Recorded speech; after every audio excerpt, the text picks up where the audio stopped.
ठीक, थोड़ा सा ऐसे, बस।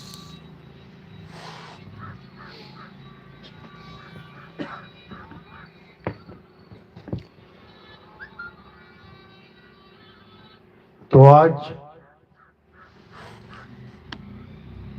इस गांव में, अमोदा गांव में सत्संग का तीसरा दिन है।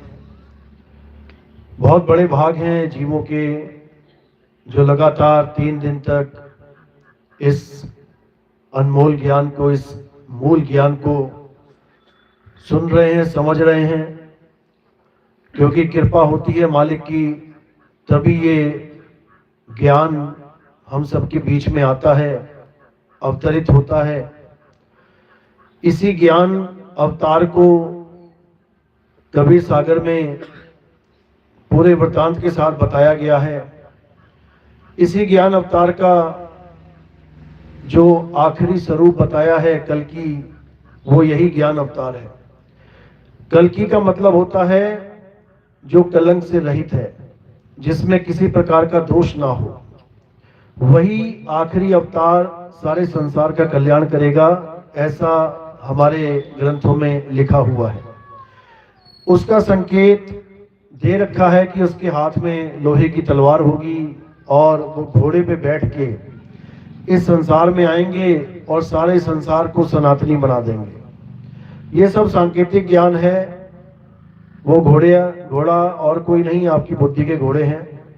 और वो तलवार और कोई नहीं, आपके विवेक की तलवार है। सत्य और असत्य का निर्णय करते जाओ, आप स्वयं ही कल्कि हो जाओगे। यही संदेश और भी ग्रंथों में देखने को मिलते हैं। कुरान में, बाइबल में, बुद्ध जी के ग्रंथों में, बहुत से ग्रंथों में इसका जिक्र आता है। संकेत मिलते हैं कि एक ऐसा समय आएगा जब पूरे विश्व में एक ही ज्ञान चलेगा, एक ही ध्यान चलेगा, परमात्मा का एक ही नाम चलेगा। तो आज उसी एक नाम की महिमा गाएंगे, उसी एक नाम का जिक्र करेंगे। तो सत्संग शुरू करने से पहले परमात्मा के नाम पे जयकारा लगाएंगे, फिर प्रोग्राम आगे शुरू करेंगे। बोलिए परमपिता परमात्मा की, सदगुरु बंदी छोड़ कबीर साहिब की, सभी संतों की, सभी भक्तों की, आज के आनंद की बंदगी सतनाम। तो कबीर साहब समझा रहे हैं कि जब तक आपके जीवन में सच्चा शब्द बताने वाला वेदी गुरु नहीं आ गया, तब तक आप अपनी खोज को जारी रखो। कहते हैं जब लग मिले नहीं शब्द वो साचा, तब लग गुरु करो 10 पांचा। कहते हैं 1 छोड़ो, 2 छोड़ो, 10 छोड़ो, 100 गुरु भी कर लोगे तब भी कोई फर्क नहीं पड़ता। इसमें कोई दिक्कत नहीं कि आप एक गुरु को छोड़ के दूसरे के पास जा रहे हैं। इसमें कोई शंका नहीं होनी चाहिए। ये कोई पाप नहीं है, ये एक खोज है। यहां वो खोज पूरी नहीं हुई तो कहीं और खोजो। जैसे आप जमीन से पानी निकालते हैं, आपने सारा पैसा लगाया जमीन खुदवाने में, अब वहां पर पानी नहीं निकला, तो इसका मतलब अब कहीं और गड्ढा करना पड़ेगा, कहीं और खोजना पड़ेगा, क्योंकि जो चीज चाहिए थी वो मिली नहीं। इसी प्रकार जब हम किसी ज्ञान का स्वरूप पता लग जाए, इसीलिए हम गुरुओं के पास जाते हैं। लेकिन अगर हमें वहां पर जंतर मंतर तंत्र, पूजा पाठ की विधियां, हवन यज्ञ, यही सब दिया जाता है, कहीं गंगा स्नान, कहीं जमुना स्नान, कहीं तीर्थ स्थान, अगर स्थानों पे ही घुमाया जाता है तो समझ जाना कि अभी सही गुरु के पास तुम नहीं पहुंचे। अगर अभी भी तुम्हें चलने की बातें करवाई जा रही हैं कि यहां से वहां, वहां से वहां चले जाओ, अब समझ जाना कि पूरा गुरु नहीं मिला। क्योंकि पूरा गुरु तुम्हें चलवाता नहीं है, तुम्हें ठहराता है। वो तुम्हें ये बताता है कि ठहरना कहाँ है, वो ये नहीं बताता कि चलते चले जाना है। वो ठहराव की बात करता है, यानी चल से अचल होना सिखाता है। गरीबदास जी समझा रहे हैं, सतगुरु के लक्षण कहूं अचल विहंगम चाल, हम अमरापुर ले गए ज्ञान शब्द सरघाल। इसी एक दोहे में सारा खेल, सारा रहस्य छुपा हुआ है मालिक का। कह रहे सतगुरु के लक्षण कहूं, यानी सतगुरु सतगुरु तो सब कर रहे हैं कि मेरा गुरु सतगुरु है, मेरा गुरु सतगुरु है, लेकिन सतगुरु के जब लक्षण पूछो तो उनको लक्षण तक नहीं पता कि होते क्या है। तो समझा रहे सतगुरु के लक्षण कहूं अचल विहंगम चाल। इसको अच्छे से समझ लेना है। अचल विहंगम चाल, अचल यानी जो स्थिर है, जो रुका हुआ है, जो कभी चलता नहीं, अटल है, अडोल है, वहां तक पहुंचाने वाला गुरु सतगुरु है। और कैसे पहुंचाएगा?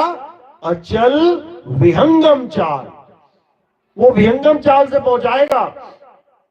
वो ऐसा नहीं है कि तुम्हें श्वासों में जपने को दे दे, सोहंग सोहंग सोहंग, तुम जप रहे हो तुम पहुंच जाओगे, कभी नहीं पहुंच पाओगे। वो ऐसा नहीं है कि तुम्हें कोई मंत्र दे दे, राम हरे कृष्ण हरे राम, कुछ भी पहुंच जाओगे, नहीं पहुंच पाओगे। वो ऐसा नहीं है कि तुम्हें कान में उंगलियां डाल के अनहद नाद की बात करे कि 5 तत्वों की 5 धुनें सुनाई देंगी तब पहुंचोगे, नहीं पहुंच पाओगे। इसलिए पहले तुम्हें ऐसे गुरु की शरण में जाना है जो तुम्हें अचल विहंगम चाल दे। अचल विहंगम चाल कैसे मिलेगी? इसको इसके आगे रखो, थाली को, मोबाइल गिरेगा, सटा दो। तो वो चाल कैसे मिलेगी? जब तुम्हारे जीवन में सतगुरु आएगा। विहंगम चाल क्या होती है अच्छे समझ लो। असल में अध्यात्म में 4 प्रकार की चालें होती हैं। पहली चाल चींटी की, दूसरी चाल मकड़ी की, तीसरी चाल मछली की, चौथी चाल पक्षी की। अब इन्हीं 4 चालों में सारा संसार, जितने भी गुरु लोग बैठे हैं, ये इन्हीं 4 चालों में खेल रहे हैं। पहली चाल चींटी की चाल कैसे प्राप्त होती है? जब तुम्हारे जीवन में कोई ऐसा गुरु आ जाता है जो तुम्हें मंत्र जाप करवा के चक्रों पे ध्यान करवाता है। सबसे पहले गुदा चक्र पे ध्यान करवाएगा, मंत्र जपवाएगा, कलिंग कलिंग कलिंग, गुदा चक्र का वही मंत्र है। फिर ऊपर लेके आएगा, फिर ब्रह्मा जी का मंत्र जपवाएगा, फिर ऊपर लेके आएगा, फिर विष्णु जी का मंत्र जपवाएगा और ऊपर लेके आएगा शंकर जी का मंत्र। या करते करते पूरा जन्म निकल जाएगा। ये चींटी की चाल है। मकड़ी की चाल क्या है? आप मकड़ी देखोगे तो क्या करती है मकड़ी? पहले चींटी की तरह ही चलती है। दीवार पे चढ़ने के लिए चींटी की तरह चढ़ेगी, उसके बाद ऊपर जाला बुन लेगी, उसके बाद जब भी नीचे आना होगा वो जाल से आएगी, जाल से जाएगी, वो दोबारा नहीं चढ़ेगी दीवारों पे चींटी की तरह। उसकी चींटी वाली चाल कंप्लीट। अब मकड़ी की चाल पकड़ लेगी वो जाल के द्वारा। इसी प्रकार योगी लोग क्या करते हैं? एक बार तो चींटी की तरह चढ़े, लेकिन उसके बाद कानों में उंगलियां डाल के शब्द की तार से, उस आवाज की तार से नीचे ऊपर ट्रैवल करना शुरू कर देते हैं। यानी उनकी भक्ति अनहद की चालू हो जाती है। अब वो शब्द की धुन पकड़ के रूहानी मंडलों में सफर करते हैं। वो भी नकली चाल है, वो भी अधूरी चाल है। अब तीसरी चाल क्या है? मछली की चाल। अब ये मछली की चाल क्या है? जैसे आप मछली देखेंगे तो पानी में कैसे चलेगी? अगर पानी पूरब से पश्चिम जा रहा है तो मछली कैसे जाएगी? पश्चिम से पूरब की तरफ। ये मछली की उल्टी चाल होती है। अब मछली की चाल का मतलब क्या है? जो गुरु आपको श्वासों की चाल के साथ जोड़ देते हैं, यानी श्वास जा रही है, श्वास आ रही है, इसी में तुम्हें मछली की चाल के साथ फिट कर देते हैं। यानी श्वास नीचे जा रही है, सूरत ऊपर जा रही है। इसी को सोहंग सोहंग कहते हैं। इसी के अजपा जाप से सूरत श्वासों को लेके उल्टा चलने लग जाती है। पहले नीचे जा रही है, अब ऊपर जाने लग जाएगी। लेकिन कोई सोचे कि इससे मुक्ति हो जाएगी, कभी नहीं हो सकती। कबीर साहब इसका प्रमाण दे रहे हैं। कह रहे जो जन होंगे जौहरी, रतन लेंगे बिलगाए, और सोहंग सोहंग जपी मुआ, मिथ्या जन्म गवाए। कह रहे जो जन होंगे जौहरी, जौहरी मतलब जो हीरे की परख करेंगे। हीरा यानी वस्तु, जो वस्तु की परख करेंगे वो कभी मात नहीं खाएंगे। वो पहचान जाएंगे कि ये असली है, ये नकली है। कैसे पहचानेंगे? जब हीरे के ऊपर घन मारेंगे। हीरे की परख कैसे होती है? उसके ऊपर घन मारा जाता है, हथौड़ा मारा जाता है। और नकली है तो क्रैक हो जाएगा, और असली है तो बिल्कुल भी फर्क नहीं पड़ेगा, सब सह जाएगा। तो जो जन होंगे जौहरी, रतन लेंगे बिलगाए, और सोहंग सोहंग जपी मुआ, मिथ्या जन्म गवाए। अब सोहंग क्या है ये समझना पड़ेगा। सोहंग दो प्रकार के हैं, एक है मंत्र और एक है वस्तु। मंत्र जपने में आता है और वस्तु अनुभव में आती है।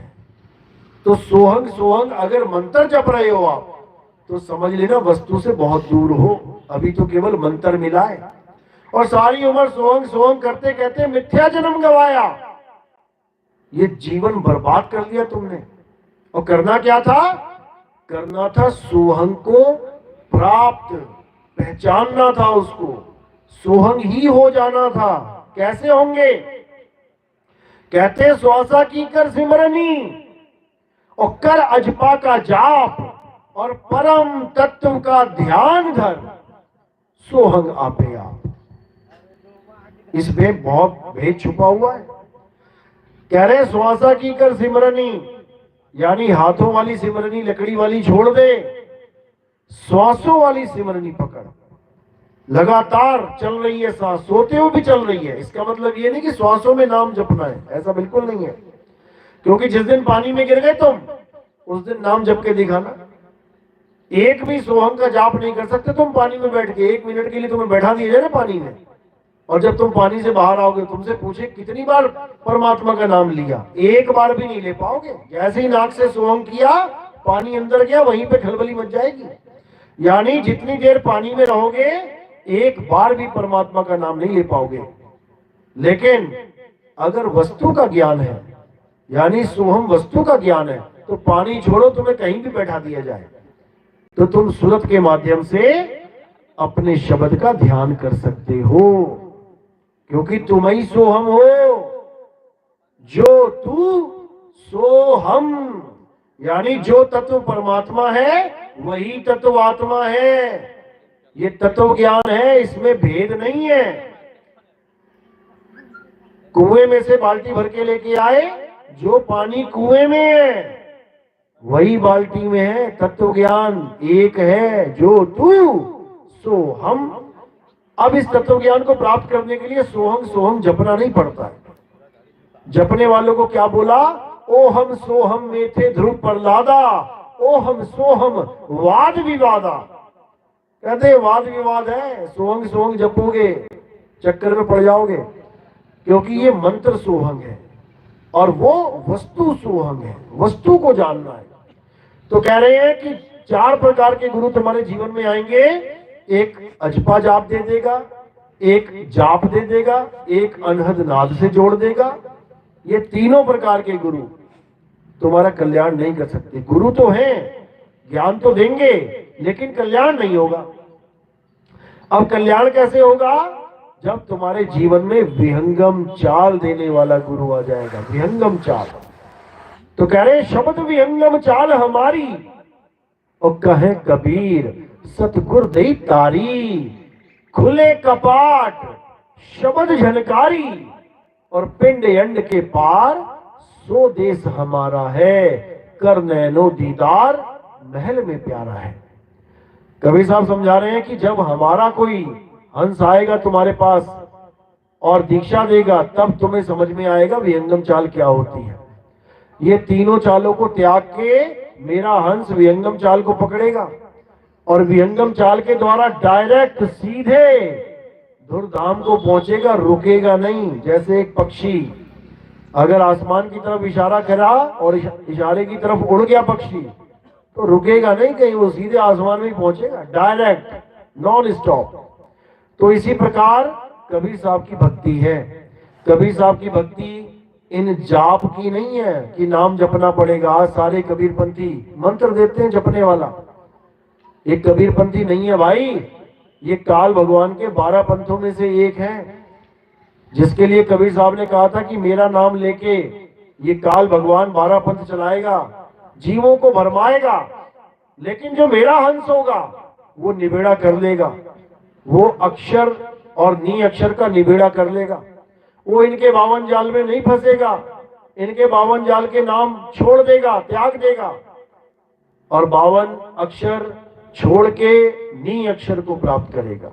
मेरा हंस ऐसा होगा। तो साहिब ने बोला भी है कि 52 के जंजाल में फंस गया ये संसार, और सिमरन 52 का करे कैसे लागे पार। परमात्मा का नाम 52 अक्षरी बना के ये इंसान ऐसा उलझ गया है उसमें, अब छूटे नहीं छूट रहा। कोई छुड़ाने की बात करे तो उसे लगता है जैसे परमात्मा ही छुड़वा दिया, क्योंकि वो परमात्मा को नाम समझ बैठा है, वो वस्तु को 52 अक्षरी नाम समझ बैठा है। अब कोई भेदी गुरु आता है तो वस्तु का लखाव करवाता है और 52 को छुड़वा देता है, वही पूरा गुरु है। सोई गुरु पूरा कहावे, 2 अक्षर का भेद बतावे, एक छुड़ावे एक लखावे, तब प्राणी निज घर को जावे। निज घर को तभी जा पाओगे जब 52 अक्षरों को छोड़ के अपने आत्म अक्षर को, अपने आत्म स्वरूप को प्राप्त करोगे। और आत्म स्वरूप को कैसे प्राप्त करोगे? जब भेदी गुरु तुम्हें उस आत्मा का भेद समझा देगा, तभी प्राप्त कर सकते हो, नहीं तो नहीं। तो साहिब समझा रहे हैं कि 52 अक्षर जीवाधारा और आदि अक्षर जीभ्या से न्यारा। आदि अक्षर आत्मा, जीभ्या से न्यारा, यानी जब जीभ भी नहीं बनी थी, जब होंठ कंठ भी नहीं बने थे, जब ये शरीर भी नहीं बना था, जब ये संसार भी नहीं बना था, वो आत्मा तब भी था, और ये संसार नहीं रहेगा तब भी ये आत्मा रहेगा। वो बनने बिगड़ने से परे है, लेकिन उसका ज्ञान हमें क्यों नहीं हो पा रहा है? क्योंकि हमारे जीवन में कोई ऐसा गुरु आ ही नहीं रहा है जो हमें आत्म तत्व का लखाव कर दे। हमें 52 में उलझाने वाले गुरु मिल रहे हैं, अलग अलग तरह से नाम जपवाने वाले गुरु मिल रहे हैं, नाम छुड़वाने वाला गुरु नहीं मिल रहा है। इसलिए समझा रहे हैं, सोई गुरु पूरा कहावे, 2 अक्षर का भेद बतावे, एक छुड़ावे एक लखावे। 52 अक्षर छुड़वा दे और आत्म अक्षर का लखाव करा दे। समझो अब मुक्ति मिलेगी, अब आत्म ज्ञान होगा, नहीं तो नहीं होगा। तो जब तक आत्म ज्ञान नहीं हुआ, थाली को पीछे कर दो, थाली को दबाओ, दबाओ, हाँ मोबाइल को दबाओ, अरे और दबाओ, हाँ सीधा दिमाग लगाया तो थोड़ा हाथ हटाओ जैसे।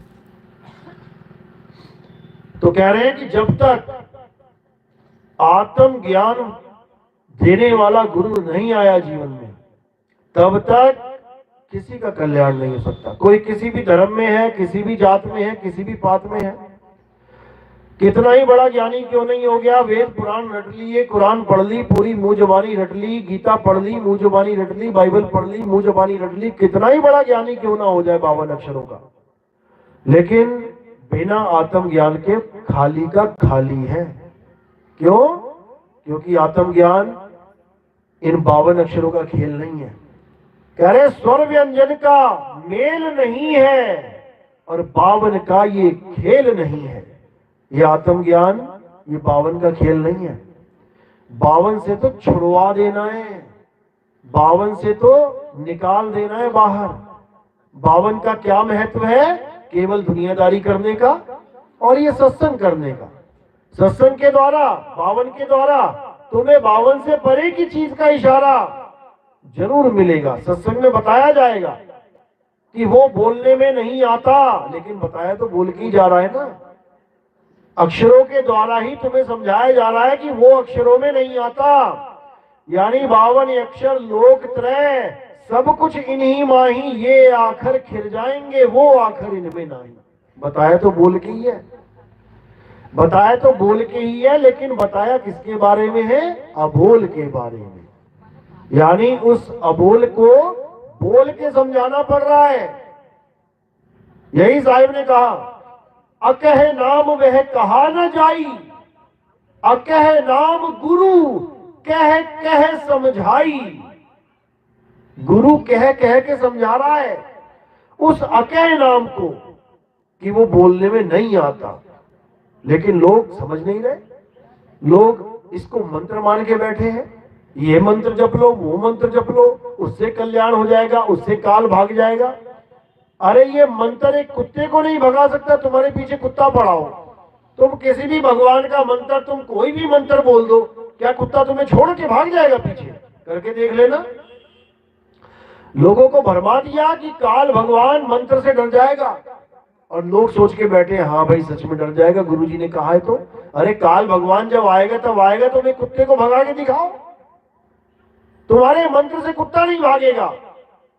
और बड़ी बड़ी बातें की जा रही है कि तुम ये नाम, ये मंत्र रट लोगे तो बड़ी से बड़ी परेशानी दूर हो जाएगी, बड़े से बड़ी मुसीबत दूर हो जाएगी। वो छोटी सी मुसीबत तो दूर कर ना पाया मंत्र।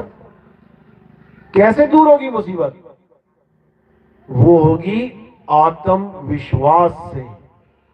अपने ऊपर विश्वास करो। कुत्ता तुम्हारे पीछे पड़ा है, कोई बात नहीं, पत्थर उठा, उठा डंडा, अपने ऊपर विश्वास कर। एक बार उठा लिया ना तो क्या करेगा कुत्ता? वो बैक हो जाएगा बिना मंत्र के, बिना कोई मंत्र जपे। तू अपने ऊपर विश्वास कर, तू डर मत, भाग मत। तू एक बार उसका मुकाबला कर, आत्मविश्वास में आ, फिर क्या करेगा वो कुत्ता? फिर एकदम निकल लेगा किनारे से। इसी प्रकार जब काल भगवान आएगा तो किसी मंत्र का सहारा मत लेने लग जाना। किसका सहारा लेना है? अपने आत्म स्वरूप का सहारा लेना है। जब तुम अपने स्वरूप में आ जाओगे तो काल भगवान भी हाथ जोड़ देगा, क्योंकि तुम्हारा आत्म स्वरूप ही सार शब्द है। इसीलिए साहिब ने बोला, सार शब्द आए जही विधि हाथा, और तेही विधि काल नवावे माथा। ये मंत्र मत समझ लेना कि ओम सोहम सत्य कबीरा, ओम सोहम सत्य कबीरा, ये सार शब्द है। नकली माल है ये, मारे जाओगे। इसीलिए कबीर साहब ने परख करने की बात करी है कि परखो गुरु क्या दे रहा है, गुरु क्या बता रहा है।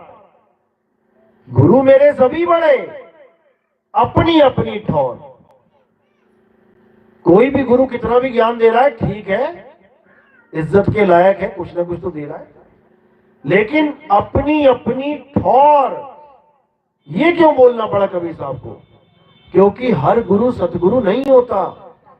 अपनी अपनी ठौर यानी अपनी अपनी बुद्धि के लेवल का ज्ञान दे सकता है वो। अब ये तुमने देखना है कि तुमने कहां तक जाना है। पहली वाला भी गुरु है, दूसरी वाला भी गुरु है, 5वीं तक भी स्कूल है, 8वीं तक भी स्कूल है, 10वीं तक भी स्कूल है, 12वीं तक भी है, कॉलेज भी है, डिग्री कॉलेज भी है, सब है।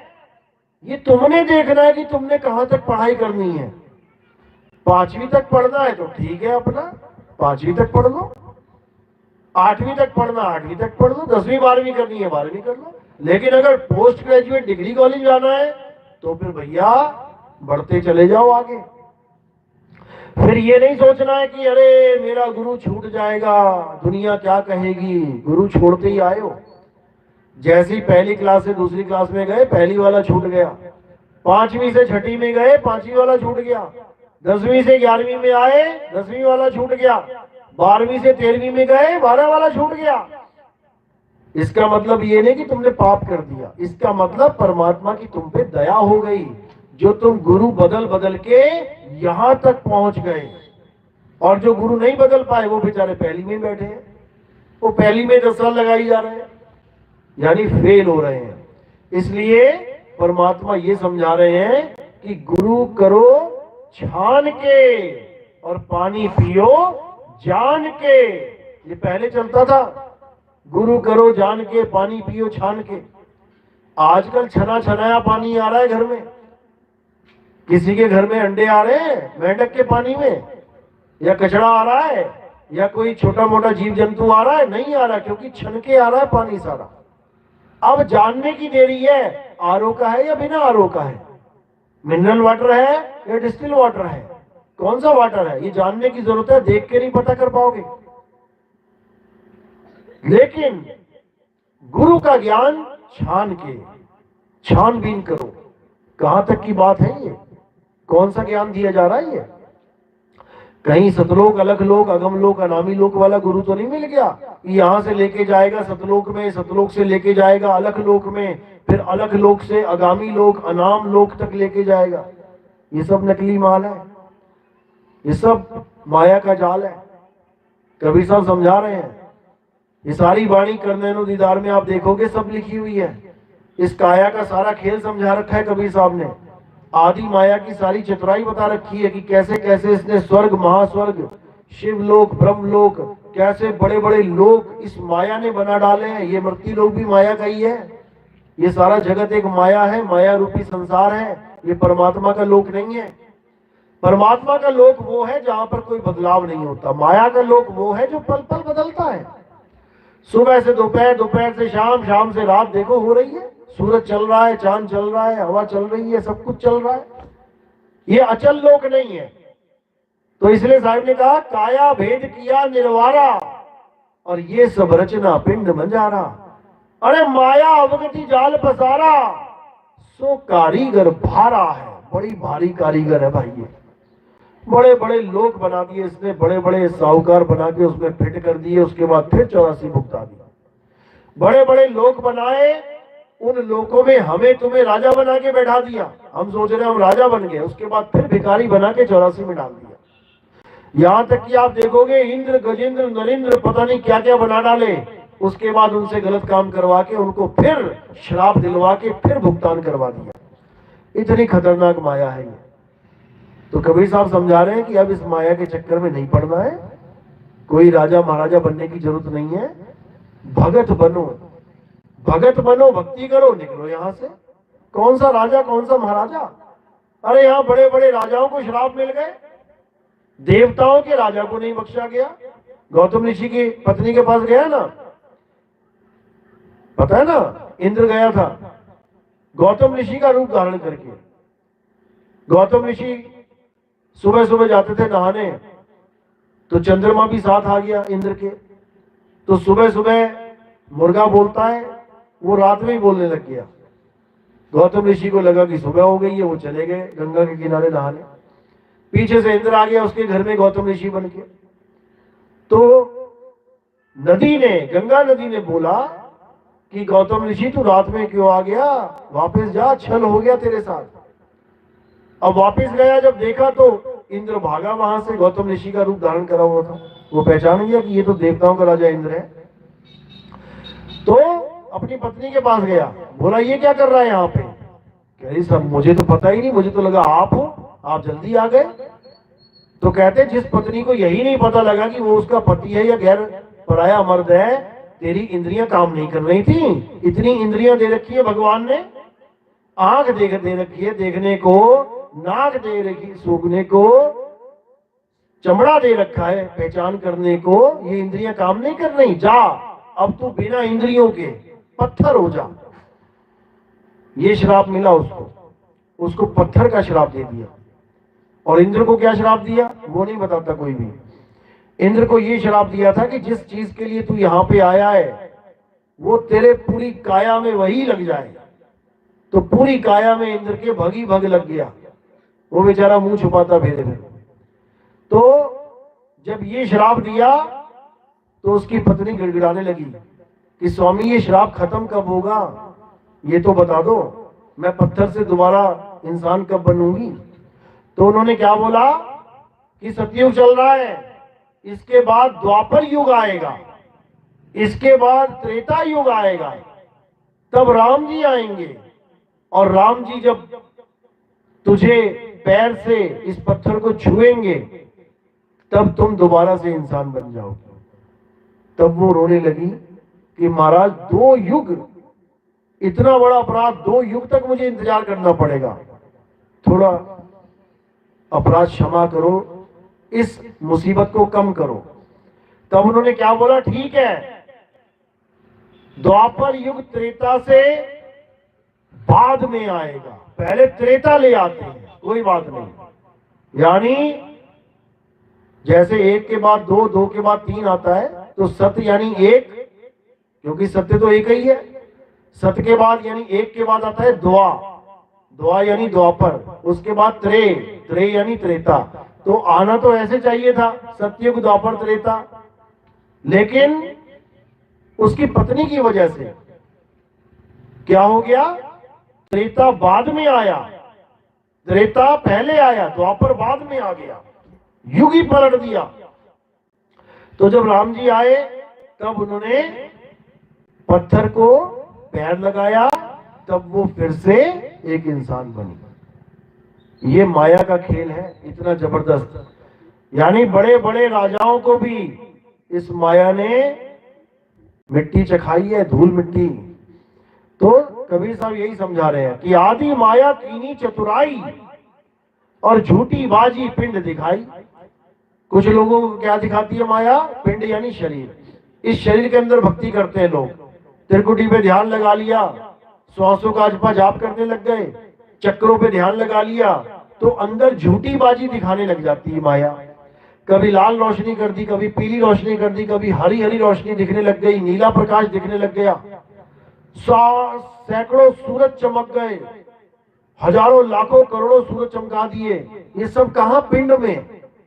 और आदमी क्या सोचता है, जीव क्या सोचता है, अरे रे रे रे, परमात्मा ही मिल गया, प्रकाश ही प्रकाश हो गया, बस यही प्रकाश परमात्मा है। लिखा भी है कईयों ने, गॉड इज लाइट, प्रकाश ही परमात्मा है, जबकि ऐसा बिल्कुल नहीं है। तो साहिब कह रहे हैं ये सारा माया का जाल कहां है, ये काया के अंदर है। बड़े बड़े योगियों को, बड़े बड़े तपस्वियों को इसी माया ने उलझा दिया।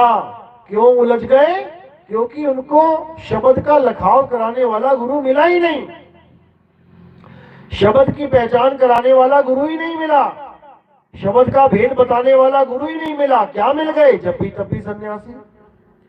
तो मंत्र जपवाने में लगा दिया, आंखें बंद करके घोर तपस्या चल रही है, या जप करोगे या तप करोगे, और क्या करोगे। अंदर जो कुछ मिला उसी को सत्य मान लिया। क्यों, क्योंकि सत्य की पहचान ही नहीं है कि सत्य होता क्या है। प्रकाश मिला, प्रकाश को मान लिया। कोई अंदर 5 तत्वों की अनहद नाद सुनाई दी, उसको परमात्मा मान लिया। अंदर चक्र जागरण हो गए, उसको परमात्मा मान लिया। कोई गुरु जी का रूप आ गया, उसको परमात्मा मान लिया। जो मिल गया उसको परमात्मा मान लिया। आज कितने पंथ चल रहे हैं ऐसे, जो हजारों लोगों को बैठा देते हैं, कहते हैं अपनी अपनी आंखें बंद करो और देखो ध्यान से क्या दिखाई दे रहा है अंदर, कहते हैं उसी वक्त दर्शन करा देंगे। अब जहां जिसकी श्रद्धा होती है वो उसका ध्यान करता है, थोड़ा बहुत दिखाई देने लग जाता है उसको कल्पना में। तो पूछते हैं, हाँ कुछ दिखाई दिया, हाथ खड़े करो। जिसको जो दिखता है वो हाथ खड़े कर देता है। क्या दिखा, शंकर जी दिखे, क्या दिखा, शिवलिंग दिखा, क्या दिखा, राम जी दिखे, क्या दिखा, हनुमान। जिसकी जहां आस लगी है वो तो उसका नाम लेगा। यानी जो कुछ भी तुम्हें दिख रहा है तुम उसी को सत्य मान बैठे हो, जबकि ऐसा नहीं है। गुरु पहले ये समझाता है सत्य है क्या, तुझे जो मिलेगी वो वस्तु होती कैसी है, तभी तो परख करोगे कि मुझे सही चीज मिली कि गलत मिल गई। कोई भी चीज ढूंढनी होती है तो पहले उसकी जानकारी चाहिए होती है। किसी दोस्त का पर्स गिर गया, तुम देखोगे उसका मुंह, उसका चेहरा उतरा हुआ है, क्या हुआ भाई, मेरा पर्स गिर गया भाई, तुम क्या कहोगे, किस रंग का था। क्यों, क्योंकि पहले मुझे पहचान करनी पड़ेगी। चाबियां गिर गई, कितनी चाबियां थी, छल्ला कैसा था, अरे छल्ला बहुत मोटा था, उसमें फुटबॉल बना हुआ था। अब तुम्हारे दिमाग में फिट हो गया, हाँ अब छल्ला इसका वैसा है कि फुटबॉल है उसमें। अब तुम ढूंढते जाओगे, तुम्हें 50,000 चाबियां भी मिल गई बिना फुटबॉल के छल्ले की, तो तुम पहचान जाओगे कि ये इसका नहीं है। क्योंकि तुम्हें पहचान बता दी गई है। तो जब पहचान बताने वाला गुरु मिल जाएगा, उसके बाद जब तुम खोज चालू करोगे तो तुम खुद ही पारखी बन जाओगे कि अच्छा ये मुझे मिला है, लेकिन गुरु जी ने तो ये बोला नहीं, तो इसका मतलब माया है। अरे ये दिखाई दे गया मुझे, लेकिन गुरु जी ने तो मना किया था कि ये चीज नहीं देखनी है, इसका मतलब माया है।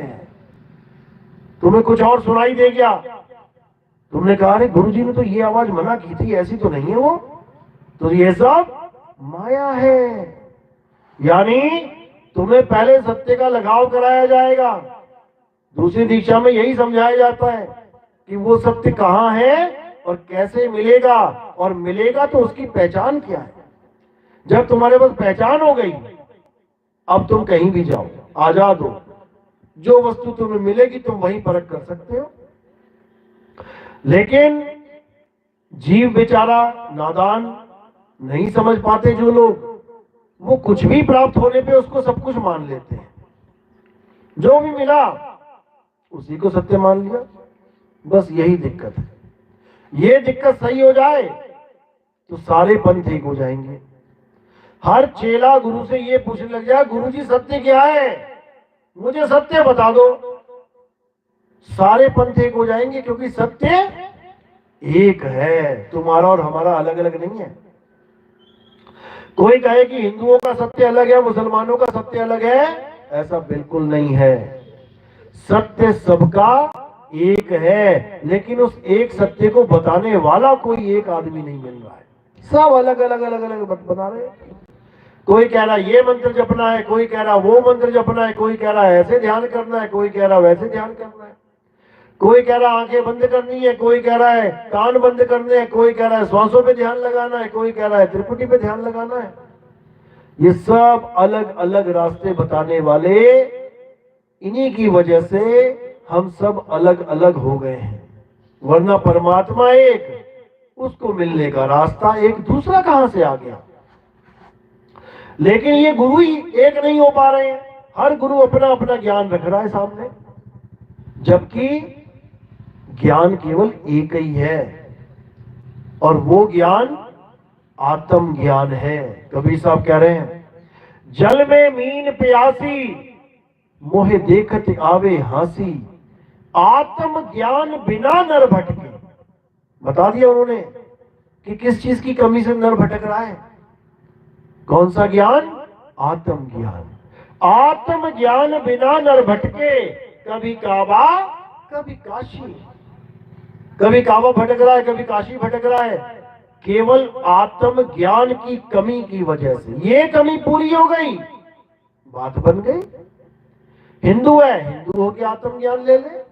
मुसलमान है, मुसलमान होके आत्म ज्ञान ले ले। सिख है, सिख होके ज्ञान ले ले। ईसाई है, ईसाई होके आत्म ज्ञान ले ले। झगड़ा ही खत्म। जैसे पानी है, प्यास लगी है, हिंदू को प्यास लगी है, पानी पी ले। मुसलमान को प्यास लगी है, पानी पी ले। सिख को, ईसाई को प्यास लगी है, पानी पी ले। सबका मैटर एक ही है, प्यास। अगर बीमारी एक है तो दवाई भी एक ही है, और वो दवाई है पानी, ना कि पानी के नाम। हिंदू है तो पानी पानी जप ले, अंग्रेज है तो वाटर वाटर जप ले। प्यास बुझ जाएगी क्या? कभी नहीं बुझेगी। जपने से प्यास और बढ़ेगी, खत्म नहीं होगी। खत्म कब होगी?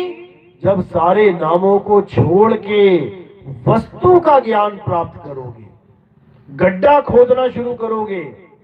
गड्ढा खोदते जाओ, खोदते जाओ, खोदते जाओ, अंदर जाके तब पानी मिलेगा, उसको पियो, सब शांत हो गए। नाम का मतलब ही नहीं रहा जपने का।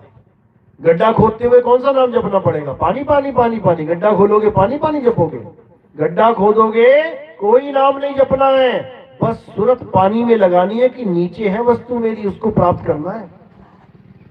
सूरत को भटकने नहीं देना है, सूरत को एकाग्र कर लेना है। गड्ढे में ही एकाग्र करना है कि इसी में है पानी, और गड्ढे में ही पानी मिल जाएगा। इसी को साहिब ने बोला है, सूरत फंसी संसार में और वासे पड़ गई दूर, सूरत बांध स्थिर करो, आठों पहर हुजूर। अब ये तो दुनियावी कुआं है, एक आध्यात्मिक कुआं भी है। आध्यात्मिक कुआं जिसको बोला गया है उल्टा कुआं गगन में, जिसमें जरे चिराग। एक कुआं तो है जमीन में जिसमें मिलेगा पानी, और एक कुआं है गगन में, और वो उल्टा कुआं है जिसमें जले चिराग। चिराग यानी ज्ञान रूपी चिराग। उसमें वो चिराग जल रहा है जिसको एक बार अगर तुमने देख लिया, यानी एक बार वो ज्ञान प्राप्त हो गया, तो तुम्हारा ज्ञान सदा सदा के लिए खत्म हो जाएगा। लेकिन उस कुएं को कोई जान ही नहीं पा रहा है, इसीलिए भटक रहे हैं। तो साहिब ने वाणी में भी बोला, अधर द्वीप तहा गगन गुफा में है निज वस्तु सारा, और ज्योति स्वरूपी अलख निरंजन धरता ध्यान हमारा। साहिब ने इशारा बता दिया, अधर द्वीप गगन गुफा में। गगन गुफा यानी गुफा कैसी होती है? आप देखोगे छेद होता है एक जमीन में, छेद गुफा हो गई। और कुआं कैसा होता है? कुआं भी वैसा ही होता है, छेद ही होता है। तो ये उसी कुएं की तरफ इशारा किया जा रहा है जो उल्टा कुआं है गगन में। उस उल्टे कुएं में क्या पड़ा है? उसमें सार वस्तु पड़ी है। अधर द्वीप तहा गगन गुफा में है निज वस्तु सारा। जो तुम्हारी निज वस्तु है, जो तुम्हारा सार शब्द है, वो कहां है? अधर द्वीप गगन गुफा में है। उसका ठिकाना बता दिया कबीर साहब ने। लेकिन गुरुआ लोग क्या कर रहे हैं? ये तुम्हें सार शब्द देने के बहाने मंत्र पकड़ा देते हैं। मंत्र इसलिए पकड़ा देते हैं ताकि तुम काल के जाल में सदा उलझे रहो। क्यों? क्योंकि ये काल के ही दूत हैं। इनको काल भगवान ने ही भेजा है दुनिया को भ्रमित करने के लिए। इसलिए ये काल के जाल यानी 52 अक्षरों के जाल में ही फंसाते हैं। लेकिन कबीर साहब कहते हैं कि जो मेरा हंस होगा और 52 अक्षर को समझ लेगा, उसके बाद 52 में फंसेगा नहीं। तो साहिब समझा रहे हैं कि 52 अक्षर जोड़े आन। ये काल के दूत क्या करेंगे? ये 52 अक्षरों को जोड़ तोड़ के दुनिया भर के मंत्र बना के बैठ जाएंगे। ये सारे मंत्र किससे बन रहे हैं? 52 अक्षरों से। तो कह रहे हैं 52 अक्षर जोड़े आन, सकिया ना अक्षर एक पहचान। ये उस एक अक्षर को पहचान नहीं रहा है। अगर उस एक अक्षर को पहचान लिया तो काल का जाल टूट जाएगा। तो कह रहे 52 अक्षर जोड़े आन, सकिया ना अक्षर एक पहचान। सत्य का शब्द कबीरा कहे, और पंडित होए सो अनपहे रहे। पंडित जन को यो व्यवहार, और ज्ञानवंत को तत्व विचार। जाकी जीव जैसी बुद्धि होई, और कहे कबीर जानेगा सोई। कहते जैसी जिसकी बुद्धि होगी। टीचर बच्चों को पढ़ाता है, लेकिन कुछ टॉप कर जाते हैं, कुछ एवरेज होते हैं, और कुछ फेल हो जाते हैं। जबकि ज्ञान तो एक सा ही दिया जा रहा है सबको। तो फेल क्यों हो रहे हैं? टॉप क्यों कर रहे हैं? क्योंकि जाके जीव जैसी बुद्धि होई, कहे कबीर जानेगा सोई। यानी जिसको जैसी बुद्धि मालिक ने दी है उतनी तो यूज करेगा, ज्यादा कहां से ले आए? तो जिसको परमात्मा ने ज्यादा बुद्धि विवेक दिया है वो टॉप कर लेगा, और जिसको विवेक है ही नहीं वो बेचारा फेल हो जाएगा। इसीलिए गुरु हमेशा तुम्हारा विवेक बढ़ाने की बात करता है कि विवेकी बनो, विवेकी बनो। और विवेक परमात्मा ने ना भी दिया हो तब भी कौन बढ़ा सकता है? कहते गुरु करे तो सब कुछ हो सकता है, करता करे ना कर सके, और गुरु करे सो होई। यानी अगर परमात्मा ने तुम्हें विवेकी नहीं भी बनाया है, सारी उम्र ढलेड हो रहे हो, तब भी एक ऐसा शख्स है जो तुम्हारे जीवन में आ जाए तो तुम्हें विवेक प्रदान कर सकता है। कौन है वो? गुरु। गुरु एक ऐसा शख्स है जो चीज परमात्मा ने नहीं दी है वो भी तुम्हें दे सकता है। कहां से देगा वो अपने विवेक में से देगा तुम्हें। इसीलिए बोला है साहिब ने, गुरु मेरे सभी बड़े अपनी अपनी ठौर, और शब्द विवेकी पारखी सो माथे का मोर। कहते हैं गुरु शब्द विवेकी पारखी है, जो शब्द का फर्क करना जानता है वही तुम्हें विवेक दे सकता है। उसी को तुम सतगुरु समझना। ये मंत्र तंत्र देने वाले को सोहंग सोहंग जपवा दिया दुनिया को, बेड़ा गर्क करा दिया दुनिया का। इनको सतगुरु मत समझ लेना, ये गुरुआ है गुरुआ। तो कह रहे गुरुआ तो घर घर फिरे और कौड़ी केर 50, अपने रूप की खबर नहीं और शिष्य करण की आस। अपने रूप की खबर नहीं ने कि मैं क्या हूं, और शिष्य बनाना चाहते हैं सारी दुनिया हमारा चेला बन जाए। क्यों? चेले पैसा देंगे, जमीनें दान देंगे तो गुरु जी महाराज जी बन जाएंगे, गुरु राजा बन जाएगा। गुरु से पूछो, गुरु जी तुमने कितना दान दिया परमार्थ के नाम पे? तुमने अपना समय कितना दिया? तुमने अपना जीवन कितना लगाया मालिक के नाम पे? तुमने घर बार त्यागा कि नहीं त्यागा? फिर देखो जवाब क्या आता है, तुमसे तो सब कुछ त्यागवा देंगे, सब छोड़ दे भाई। तुमने कितना छोड़ा? वहां पे जुबान बंद हो जाएगी। हमसे तो बंदगी चाहते हो 500-500, 1000-1000, 2-2000, तुमने कितना दिया अपने गुरुओं को? लग जाएगा पता, पूछ लो एक बार। ये सब माया का खेल है मेरे भाई। तो कबीर साहब इसी का इशारा कर रहे हैं कि गुरुआ तो घर घर फिरे कौड़ी केर 50, यानी सब माया के गुलाम है। ये एक कौड़ी में 50 गुरु आ जाएंगे। अपने रूप की खबर नहीं, शिष्य करण की आस। अपने आत्म स्वरूप को नहीं जानते और मंत्र दे दे के चेले पे चेला बना रखा है इन लोगों ने। तो ऐसा गुरु कहां जाएगा? अरे झूठा गुरु अजगर बना, 184 जाए और सारी संगत चींटी बनी और तोड़ तोड़ के खाए। अभी तो गुरु चेले को तोड़ तोड़ के खा रहा है, उसकी मेहनत की कमाई तोड़ तोड़ के खा रहा है। फिर वो चेला खाएगा गुरु को तोड़ तोड़ के। वो चींटी बनेंगे सब चेले और गुरु बनेगा अजगर। ये हाल होगा उसका। तो साहिब यही समझा रहे हैं कि घर घर मंत्र देत फिरत है, अरे माया के अभिमाना, और गुरुआ सहित शिष्य सब बूढ़े, अंत काल पछताना साधो देखो ये जग बौराना। ये सारा संसार बौरा गया है, पागल हो गया है। ऐसे गुरु को धारण करके बैठ गए हैं जो कहते हैं घर घर मंत्र देत फिरत हैं, मंत्र पकड़ा रहे हैं। जप ले ओम कलियम हरियम शरियम सोहम सत्यम, तेरा बेड़ा पार हो जाएगा, बेड़ा गर्क हो जाएगा। जप ले ये नाम, जप ले वो नाम, जप ले ये मंत्र वो मंत्र। कबीर साहब ने एक ही लाइन में खंडित कर दिया। कहते तंत्र मंत्र सब झूठ है, इनमें न भर में कोई, और सार शब्द जाने बिना कागा हंस न होए। सार शब्द को जाने बिना कागा हंस नहीं हो सकता, चाहे कितना ही जोर लगा ले कोई। और सार शब्द कोई मंत्र नहीं है, सार शब्द अपने स्वरूप का नाम है। कागा से हंसा कैसे होंगे? जब हमारा स्वरूप बदल जाएगा। कागा स्वरूप क्या है?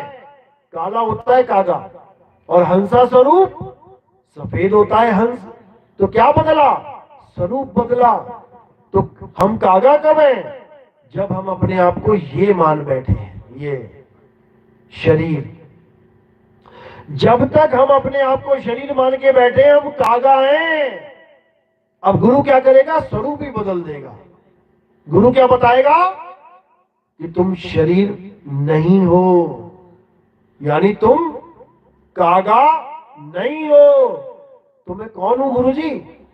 तुम आत्मा हो, और आत्मा शरीर नहीं होती। हंसा कागा नहीं होता। तू कागा बना बैठा है, लेकिन अब तेरे स्वरूप बदलने का समय आ गया है। तो गुरु क्या करता है, अरे कागा से हंसा किया कर तो न लागी वार। जैसे ही मूल ज्ञान समझाया, जितने भी हंस थे उन्होंने एकदम परख कर ली कि बिल्कुल सही बात है, ये हम कागा नहीं है, हम शरीर नहीं है। और जो कौवे के बच्चे हैं वो कभी इस बात को समझ ही नहीं सकते, वो कभी ये मान ही नहीं सकते कि हम आदमी नहीं है, हम औरत नहीं है, हम बच्चे नहीं है, हम बूढ़े नहीं है। वो अपने आप को हमेशा शरीर ही मानते रहेंगे, वो बेचारे अपने आप को कागा ही मानते रहेंगे, क्योंकि वो कोयल के बच्चे हैं ही नहीं, यानी विवेकी गुरु के चेले हैं ही नहीं। इसीलिए साहिब ने बोला है कि विवेकी गुरु ही आपका बेड़ा पार कर सकता है, कोई आम गुरु वो आपका बेड़ा कभी पार नहीं कर सकता। हाँ, गुरु चेले का रिश्ता बना के बैठे हो, बैठे रहो, सारी उम्र बैठे रहो। टिकट टिकट में भेद है, कह रहे गुरु गुरु में भेद है। क्या भेद है? गुरु गुरु में भेद है, और गुरु गुरु में भाव। सोई गुरु नित वंदिए, जो शब्द बतावे दाओ। कहते दोनों में भेद है। उस गुरु की शरण में जाना है जो शब्द का भेद यानी दाव बताए। उस गुरु की शरण में नहीं जाना जो शब्द रूपी मंत्र बताए, उसके पास नहीं जाना है। तो साहिब समझा रहे हैं टिकट टिकट में भेद है। कहने को ट्रेन की भी टिकट होती है और कहने को हवाई जहाज की भी टिकट होती है। तुम लेके आना कभी, ट्रेन की टिकट लेने जाओगे, कोई पूछेगा क्या लेने आए हो, मैं जी टिकट लेने आया हूं। अब प्लेन की टिकट लेने जाओगे, वहां पूछेगा क्या लेने, मैं टिकट लेके। लेकिन टिकट टिकट में भेद है। अब तुम ट्रेन की टिकट लेके कहो हवाई जहाज पे चढ़ जाओगे, वो पूछेगा टिकट कहाँ है, ये है टिकट। अरे भैया ये इसकी टिकट नहीं है, नाम इसका भी टिकट ही है, लेकिन इसकी टिकट नहीं है ये। तो ट्रेन में जा तू, तो ट्रेन कहां तक जाएगी, जहां तक जमीन है। जैसे ही पानी शुरू हो गया, 7 समुंदर, ट्रेन फेल हो जाएगी। लेकिन जो प्लेन है, हवाई जहाज की टिकट है, वो तुम्हें 7 समुंदर पार करवाएगी। यानी गुरु गुरु के ज्ञान में भेद है। एक गुरु का ज्ञान तुम्हें यहीं तक रखेगा 3 लोक तक, और एक गुरु का ज्ञान तुम्हें 3 लोक से परे पहुंचा देगा, 4थे लोक में, जहां जाने के बाद दोबारा वापस कभी नहीं आना पड़ेगा। उसी को साहिब ने बोला है कि 3 लोक से परे जो तुम्हारा निज स्थान है, सच्चा गुरु वहां जाने का भेद बता देता है, वहां पे बात बनेगी। 3 लोक मतलब ये काया का खेल, ये 3 लोक हैं, जो पिंडे सो ब्रह्मंडे, जिन खोजा तिन पाया, ये भी 3 लोक हैं, और वो बाहर जो दिख रहा है ये भी 3 लोक हैं। तो कह रहे 3 लोक है देह में, और रोम रोम में धाम, और बिन सतगुरु ना पाइए सार शब्द निज नाम। यानी वो 4था लोक, वो सार शब्द रूपी 4था लोक, वो तब तक नहीं मिलेगा जब तक तुम्हारे जीवन में कोई भेदी गुरु नहीं आ गया। तो भेदी गुरु क्या करेगा, 3 लोक छुड़वा देगा और 4थे लोक में तुम्हारी एंट्री करवा देगा। एक बार वहां पहुंच गए तो कह रहे सुरत समाये शब्द में, और वाको काल ना खाए। ये जाप मरे अजपा मरे, अनहद भी मर जाए। एक बार सत्य लोक पहुंच गए, यानी अपने सत्य स्वरूप में समा गए, फिर कोई तुम्हारा कुछ नहीं बिगाड़ सकता। और समाना कैसे है, कबीर साहब कहते हैं कि जब अपने आप में समाओगे, यानी कहीं आना और जाना नहीं है, ना कहीं आना ना कहीं जाना, आपे में आप समाना। जैसे कछुआ होता है, कछुआ कहीं पे भी खड़ा है, सामने से देखा कोई कुत्ता भागता हुआ आ रहा है उस पर हमला करने के लिए। अब कछुए के पास केवल 2 ऑप्शन है, या तो वो भागे कुत्ते से तेज तब बचेगा, या फिर अपने अंदर समा जाए तब बचेगा। तो भागना तो उसके बस की बात है नहीं, कुत्ते से तेज तो भाग नहीं सकता। तो क्या करेगा कछुआ? अपने आप को अपने आप में समेट लेगा, हाथ अंदर, पैर अंदर, गर्दन अंदर, पूंछ अंदर, और उसका जो कवर है, सेफ्टी कवच, उसमें छुप जाएगा। अब वो कुत्ता जितना मर्जी जोर लगा ले, वो उसको पकड़ नहीं सकता। इसी प्रकार जब काल भगवान आएगा तुम्हें काटने के लिए, मारने के लिए, तुम तीन लोक में भाग नहीं सकते उससे बच के, क्योंकि वो तीन लोक उसी का है। अब तुमने क्या करना है? तुमने अपनी सूरत को अपने सत्य स्वरूप में समा देना है। यानी तीन लोक से परे जो चौथा लोक है, उसमें तुम्हारी सूरत समा जाएगी। जब सूरत समा गई शब्द में, कहते हैं सूरत समाए शब्द में और वाह को काल ना खाए, वहां उसका बस नहीं चलता है, वहां उसकी दाल नहीं गलने वाली। तो ये जो हमारा गुण है, इस गुण को ना जानने के कारण हम बार बार काल के जाल में फंस जाते हैं, क्योंकि हम भागने की कोशिश करते हैं। भागना नहीं है। कहे कबीर कहां जइयो भाग, और तीन लोक में लागी आग। सारा तीन लोक जल रहा है, कहां भागोगे? भागना नहीं है, आप स्थिर होना है। और कहां पे? अपने स्वरूप में स्थिर होना है। ना कहीं आना और ना कहीं जाना, आपे में आप समाना। लेकिन पहले अपने स्वरूप को जानना है कि मेरा स्वरूप है कहां, मेरा स्वरूप इस काया में है कहां। कोई कहता है तुम आंखों में हो, कोई कहता है तुम कान में हो, कोई कहता है तुम सांसों में हो, कोई कहता है तुम जीवा पे बैठे हो, कोई कहता है नाक के ऊपर बैठे हो, यहां ध्यान लगवाते हैं कई लोग। कोई कह रहा नाभि में बैठे हो तुम, कोई कह रहा हृदय में है जीव का स्थान। यानी कहीं ना कहीं तुम्हें इस तीन लोक में ही लगवाया जा रहा है, जबकि परमात्मा का घर तीन लोक से न्यारा है, इस तीन लोक से परे है। तो तीन लोक से परे हमारा जो असली घर है, हमने वहां पहुंचना है। और वहां पहुंचने की जो टिकट है, वो हवाई जहाज की टिकट है, वो विहंगम चाल की टिकट है। इंडिया से उड़ी, सीधा जहाज उड़ रहा है, बीच में रुकता नहीं कहीं। कबीर साहब ने पूर्ण गुरु की चाल बोला, यानी पूरा गुरु वो होगा जो सीधा निशाना लगवाएगा विहंगम चाल से। निशाना कोई मारे संत सुजान। तो निशाना देने वाला जो गुरु होगा, वही तुम्हारी सुरता को सही ठिकाने पहुंचा सकता है। वो तुम्हें ऐसा दिव्य ज्ञान देगा कि तुम इस लायक हो जाओगे कि तुम सीधे अपने धुरधाम पहुंच सकते हो, पर तुम्हारे पास पहले से ही है। तुम्हें पंख नहीं देगा गुरु, पंख तुम्हारे पास हैं, लेकिन तुम हंस से क्या बने बैठे हो? मुर्गा बने बैठे हो। मुर्गा नहीं उड़ता ज्यादा ऊंचा, यही रह जाता है छोटा मोटा, यानी पंख होते हुए भी नहीं उड़ पा रहा है।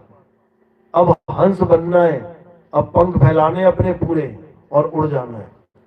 तो जो हंस होता है वो दूसरे हंस को कभी अपने ऊपर लाद के लेके नहीं जाता। यानी हंस कभी अपने बच्चों को लाद के लेके नहीं जाता। हंस अपने बच्चों को वो ज्ञान दे देता है जिससे वो अपने परों पे भरोसा करके लंबी लंबी यात्राएं करता है। इसी को कबीर साहब ने बोला है कि एक डाल दो पंछी बैठे, एक गुरु एक चेला, और गुरु की करनी गुरु भरेगा, चेले की करनी चेला, तू उड़ जा हंस अकेला। कहते हैं अकेले उड़ना है, और ऐसा उड़ना है कि दोबारा वापस नहीं आना, काल के जाल में नहीं फंसना। इसी को समझना है। चलो एक भजन करेंगे, एक भजन करो, उसके बाद फिर करते हैं। बोलिए सतगुरु बंदी छोड़ कबीर साहिब की सदा ही जय हो। सतगुरु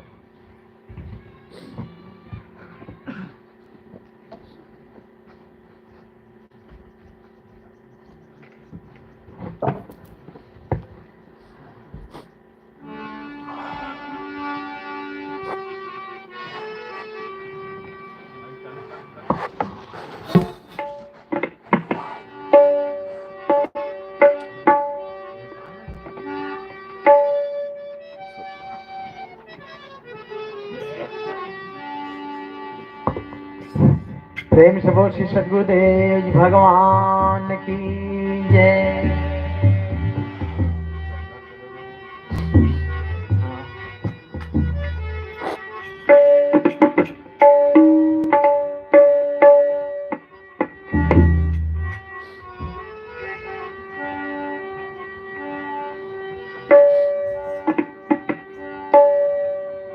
प्रेम से बोल श्री सद्गुरुदेव जी भगवान की जय।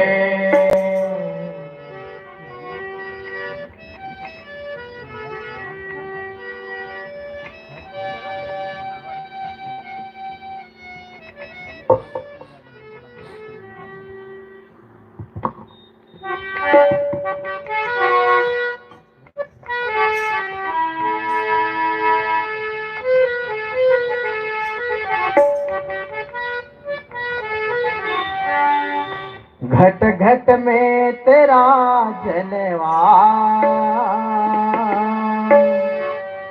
तू सबका सहारा है।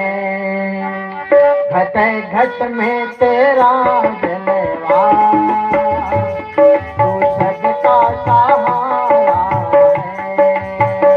घट घट में तेरा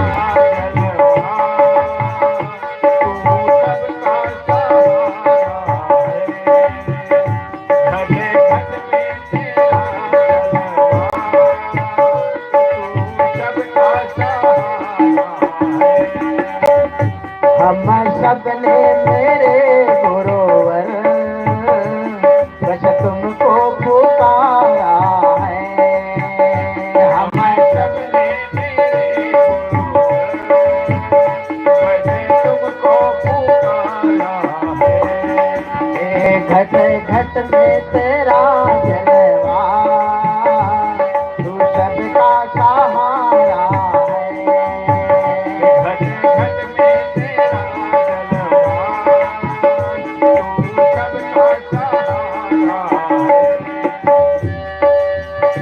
एक बार नहीं तुमको 100 बार पुकारा है।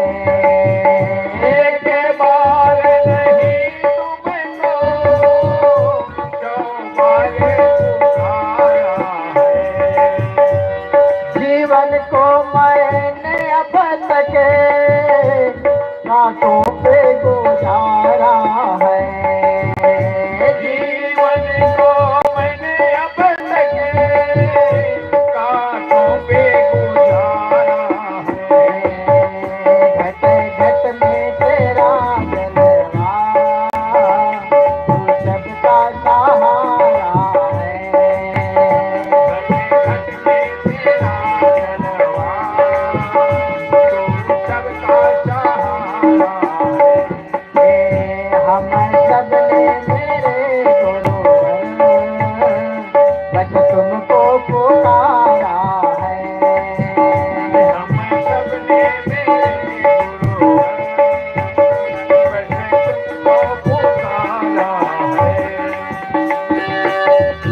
अब सोचा ये दिल में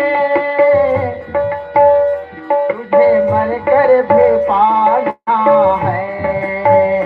अब सोचा यही दिल में तुझे मर कर भी पाना है। अब सोचा यही दिल में तुझे मर कर भी पाना है।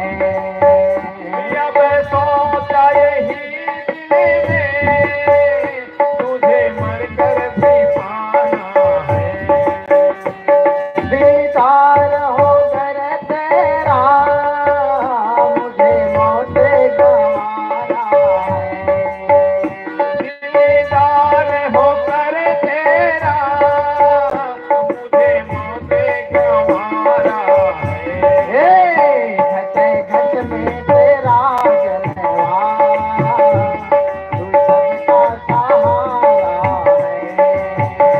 घट घट में तेरा जलवा,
अपना बनाया मेहरबानिया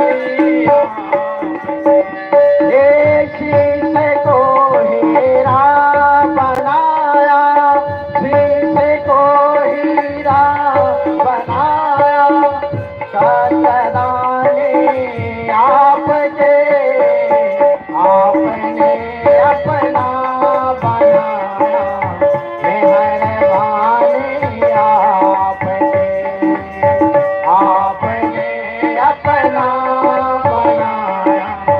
मेहरबानी आपने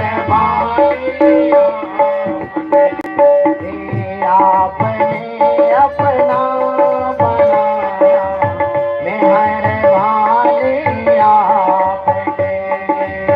आपने अपना बनाया मेहरबानी और सतगुरुदेव भगवान की जय।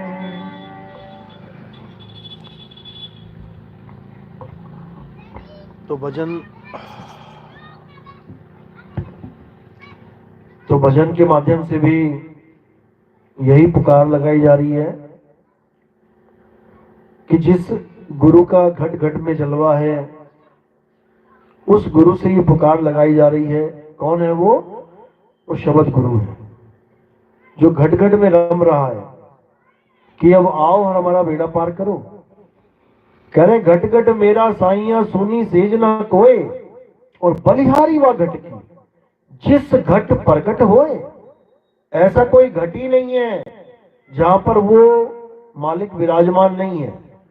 वो सार शब्द रूपी परमात्मा, वो निज स्वरूप रूपी आत्म देव हर घट में विराजमान है, लेकिन ये जीव उसको समझ ही नहीं पा रहा है। ये अविनाशी जीव अपने आत्म स्वरूप को समझ ही नहीं पा रहा है और पत्थरों में उलझा पड़ा है।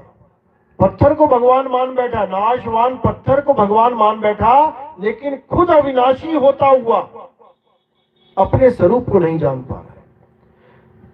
और कह भी रहे हैं ईश्वर अंश जीव अविनाशी।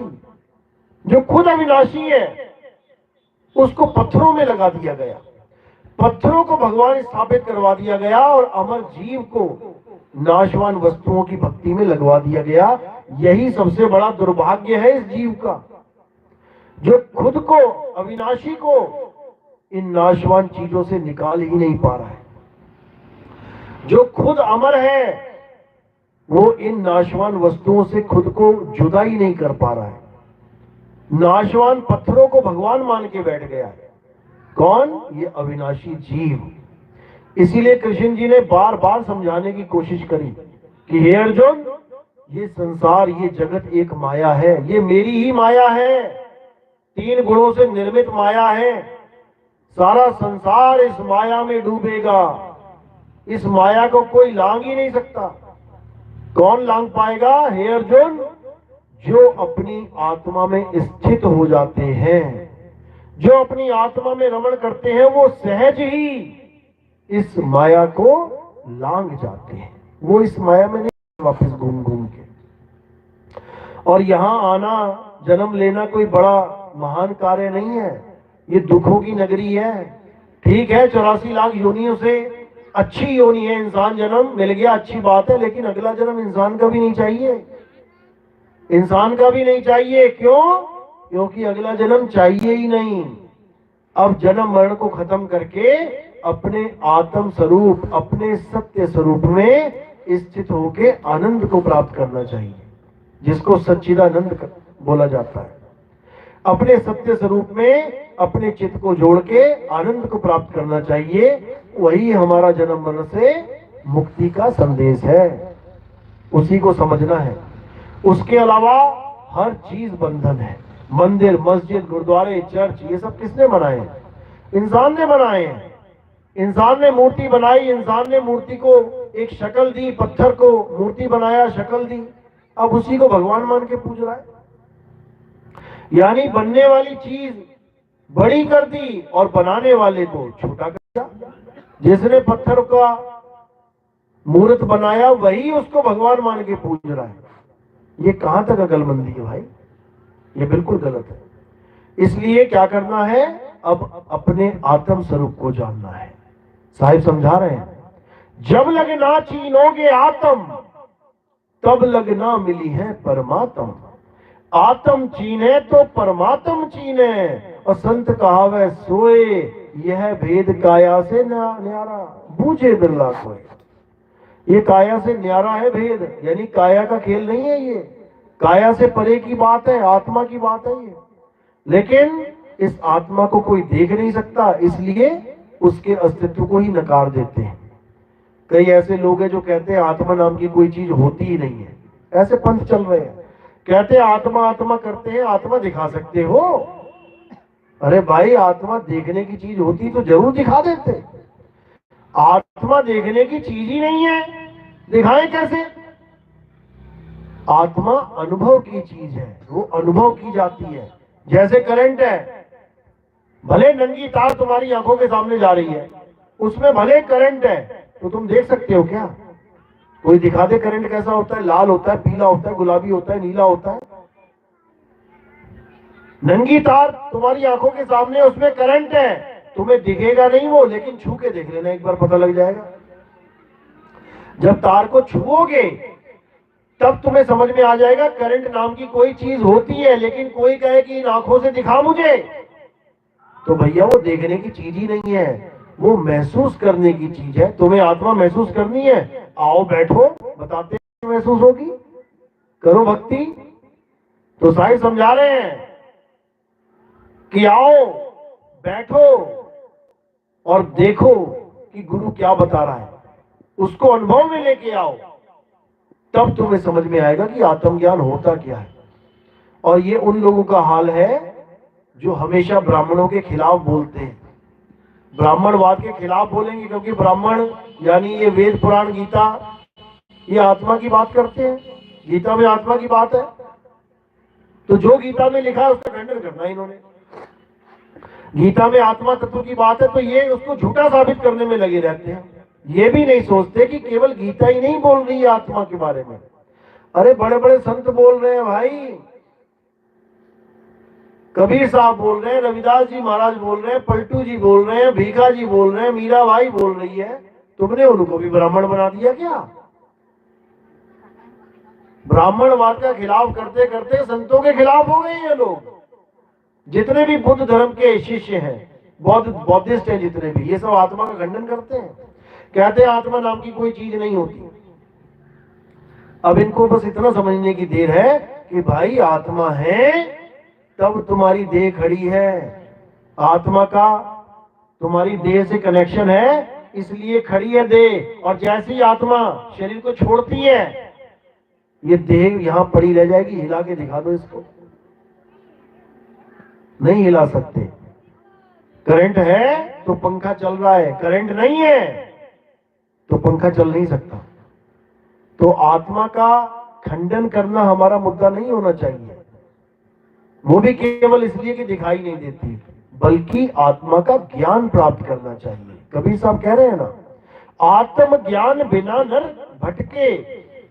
तो कह दो कबीर साहब भी ब्राह्मण थे, वो भी ब्राह्मणवाद फैला रहे हैं, आत्मा आत्मा कर रहे हैं। भैया ब्राह्मणवाद नहीं फैला रहे हैं, वो ये कह रहे हैं कि ब्राह्मण जिसकी बात कर रहा है उसको जान नहीं पा रहा है, इसीलिए पाखंड में फंसे हैं, इसीलिए मूर्ति पूजा में फंसे हैं। गीता बोलेंगे, सब कुछ गीता में हर चीज बोलेंगे, सत्य है सत्य है सत्य है। आत्मा के बारे में बोलेंगे, आत्मा सत्य है, आत्मा कट नहीं सकती, जल नहीं, सब बोलेंगे। लेकिन जब पूजा करेंगे तो किसकी करेंगे? पत्थर की। बस यही कमी है। ब्राह्मणवाद कोई बुरी चीज नहीं है, भगवान की बात कर रहा है, अच्छी बात है, लेकिन पूजा गलत रहा है, बस पत्थर को पूज रहा है। कभी सब खंडन कर रहे हैं कि पाथर पूजे हरि मिले तो मैं पूजू पहाड़, और वहां से ये चाकी भली जो पीस खाए संसार। कबीर साहब कह रहे हैं कि बस गलती कहां हो रही है? पत्थर पूजने लग गए हैं बस। तो कह रहे हैं अगर पत्थर ही पूजना है तो मैं पहाड़ पूज लेता हूं, क्योंकि सारे पत्थर कहां से आ रहे हैं? पहाड़ से काट काट के लेके आ रहे हो। तो पाथर पूजे हरि मिले तो मैं पूजू पहाड़, तुम्हें छोटा भगवान मिलेगा तो मैं बड़ा वाला भगवान मिलूंगा। कह रहे वहां से ये चाकी भली, अगर पत्थर को भगवान मानना है तो एक पत्थर ऐसा है हमारे संसार में जो सबका भगवान बन सकता है, केवल हिंदुओं का नहीं। देवी देवताओं वाला पत्थर केवल हिंदू का भगवान बन सकता है, मुसलमान कभी ना पूजे उसे, सिख कभी ना पूजे, ईसाई कभी ना पूजे। लेकिन एक ऐसा पत्थर है जो सबका भगवान बन सकता है। वो कौन सा पत्थर है? वो चक्की का पत्थर है। वहां से ये चाकी भली और पीस खाए संसार, सारी दुनिया पेट कैसे भर रही है? उसी चक्की के पत्थर से। गेहूं पीसने जा रहे हो ना, हिंदू भी जा रहा है, मुसलमान भी जा रहा है, सिख भी जा रहा है, ईसाई भी जा रहा है। गांव में एक ही चक्की है, सारे खड़े मिल जाएंगे वहां पे। हाँ भैया अब्दुल क्या करने आए हो? गेहूं पिसाने आए हो। हाँ भैया मिश्रा जी तुम क्या करने आए हो? गेहूं पिसाने आया हूँ। हाँ भैया जोसेफ तू क्या करने आया है? गेहूं पिसाने आया हूँ। हाँ भाई नक्षत्र सिंह तू क्या करने आ? गेहूं। चारों धर्म वहीं खड़े हैं एक ही पत्थर के आगे। उसको तो भगवान मानना समझ में आता है कि सबका काम चल रहा है उस पत्थर से, लेकिन इस पत्थर को भगवान कह के केवल एक धर्म की रोटी चल रही है। समझ लो, कबीर साहब ने ऐसी नहीं बोल दी साखियां, बहुत गहरे भेद है उनके पीछे। तो कह रहे हैं कि पाथर पूजे हरि मिले तो मैं पूजू पहाड़, वहां से ये चाकी बनी और पीस खाए संसार। तो अगर सारे संसार को एक करना है तो ऐसा पत्थर ढूंढ लो जिससे सबका काम चल रहा है। सब चूम चूम के आएंगे उसको। एक चक्की है, अगर चक्की खराब हो जाए सारे धर्म वाले परेशान हो जाएंगे, बिना उसके किसी की दाल नहीं गलने वाली। तो ऐसा भगवान बनाओ जो सबका एक हो जाए। तो वो कौन है? वो आत्मदेव है। वो आत्मा हिंदू को भी चला रही है, मुसलमान को भी चला रही है, सिख को भी चला रही है, ईसाई को भी चला रही है, जैनी को भी चला रही है, बौद्धिस्ट को भी चला रही है। जो आत्मा को मानता है उसको भी चला रही है, और जो आत्मा को नहीं मानता उसको भी चला रही है। कोई भेदभाव ही नहीं है। ऐसा भगवान बनाओ, ऐसा परमात्मा पूजो जो किसी के साथ भेदभाव नहीं करता, किसी को ऊंचा किसी को नीचा नहीं करता कि जी चार वर्ण बनाए भगवान ने, ब्राह्मण सबसे ऊपर है, फिर क्षत्रिय, फिर शूद्र, वैश्य सबसे नीचे शूद्र रख दिया। ऐसा कोई भगवान नहीं है जो भेदभाव करे। सबको एक सी धरती दी है। कह दो ब्राह्मण को कुछ ऊंची धरती दी होती कि ऊपर ऊपर ब्राह्मण चलेंगे, उसके बाद नीचे धरती होगी उस पे क्षत्रिय चलेंगे, और नीचे धरती है उस पे वैश्य चलेंगे, सबसे नीचे वाली धरती पे शूद्र चलेंगे। या तो ऐसा किया होता? अरे भैया एक ही धरती सबको दे दी, एक ही पानी सबको दे दिया, एक ही हवा में सब सांस ले रहे हैं, एक ही आग की सब रोटी बना के खा रहे हैं, एक ही आसमान के नीचे सब बैठे हैं, तो बड़ा छोटा कहां से हो गया? और बड़ा छोटा केवल इन बर्तन और थाली चम्मच में देख रहे हो। अरे इसको हाथ लगा दिया शूद्र ने, हम इस थाली में ग्रहण नहीं कर सकते खाना। अच्छा, और शूद्र ने नोट को हाथ लगाया, उसको तो कभी ना बोलेगा कि इसको शूद्र ने 2000 का नोट हाथ लगा दिया, मैं इसको नहीं लूंगा। आने दे इधर आने दे। यानी थाली गंदी हो गई, और गंगा नदी में धो के भी वो थाली ठीक नहीं होगी, और नोट बिना धोए उसको थूक लगा लगा के गिनना है, फिर मुंह में डालना है। तो भैया ये अज्ञानता है, ये अज्ञानता है। इससे बाहर आ जाना है, निकल जाना है और सत्य को समझ लेना है। सत्य क्या है? एक सत्य है, आत्मदेव सत्य है, और वो सबके लिए सत्य है। वो कभी भेदभाव करता ही नहीं। तुम उसी आत्मदेव की ताकत से जय श्री राम बोलना चाहो तो वो जय श्री राम बुलवा देगा। तुम उसी आत्मदेव से अल्लाह अकबर बोलना चाहो, वो अल्लाह अकबर बुलवा देगा। वो तो कभी रोकेगा ही नहीं तुम्हें, क्योंकि वो कभी भेदभाव करता ही नहीं है किसी के साथ। तुमने जो नाम लेना है ले लो, लेकिन मुक्ति नाम से नहीं मिलेगी। मुक्ति नामों को छोड़ के आत्मा को प्राप्त करने से मिलेगी, जो आज के समय में पॉसिबल नहीं है। क्यों? इन गुरुआ लोगों की वजह से। ये चाहते ही नहीं है कि तुम नाम छोड़ के वस्तु को प्राप्त करो। ये तुम्हें नामों में उलझा के रखना चाहते हैं, जिससे तुम्हारा जन्म बर्बाद हो जाए। तुम इन लोग को दान चंदा चढ़ाते रहो, इनकी दुकानें चलती रहे, बड़े बड़े आश्रम, बड़े बड़े मंदिर बनते रहे। नाम के ही मंदिर, नाम के ही आश्रम है। आज बाबा जी क्यों बने बैठे करोड़पति? नाम की वजह से। नाम देते हैं गुरु जी, नाम देते हैं। वो कुछ और नाम दे रहा है, वो कुछ और नाम दे रहा है, वो कुछ और, सबकी दुकानें चल रही हैं। अरे नाम को छोड़ो, जैसे तुम 52 अक्षरों को छोड़ोगे, ये सब दुकानों के जितने भी खंबे हैं ना, तंबू, ये उखड़ जाएंगे, क्योंकि इनके तंबू 52 अक्षरों पे टिके हुए हैं। और जैसे ही तुमने 52 अक्षर को छोड़ दिया, अब बताओ तुम कौन से गुरु से नाम लोगे जाके, सारे फेल हो जाएंगे। इस जुबान को आधार बना के ये अपनी दुकानें सेट करके बैठे हैं। जुबान से नाम दिया जाता है ना, मंत्र दिए जाते हैं। साहिब कह रहे हैं होठ कंठ लागे नहीं, अरे जीव्या नहीं उच्चार, और गुप्त वस्तु यानी आत्म वस्तु जो लख है सो निज हंस हमार, वस्तु का लखाव करना है, ना कि नामों का। चलो, तो आज का सत्संग यही समाप्त करते हैं, आगे भी निकलना है। बात समझ में आ रही है मेरी? किस किस के समझ में आ रही है? हाथ खड़ा करो यार, बहुत अच्छी बात है। समझो, ये आखिरी जन्म है इंसान जन्म का। वैसे मत समझ लेना कि आखिरी जन्म है, जन्म तो होते रहेंगे, ये चक्की चलती रहेगी, लेकिन इंसान जन्म है